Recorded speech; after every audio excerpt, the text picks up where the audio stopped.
nagkakaroon na tayo ngayon ng mga law at sa nagpoprotekta sa mga kababaihan. So, yun na nga yung ang tawag dito, BAUSI ba yan? BAUSI. So, ito po, making sure all women like trans women, disabled women are included in her. So, yun nga, sinabi ko na kanina na walang kinalaman yung pagiging trans, yung pagiging disabled mo.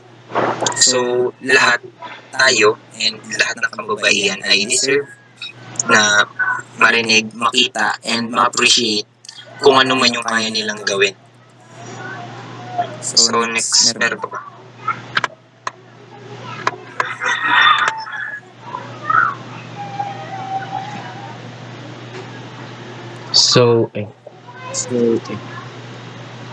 So, for conclusion po, yun nga po, Marxist feminism is pares po sila ng belief na yung mga kababaihan po is dapat netato po ng equal and dapat po may dapat same na opportunity sa mga lalaki.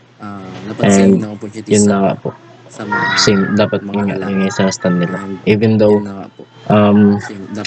may pinagkaiba sila konti, but same pa rin po sila ng stand. So yun lang po.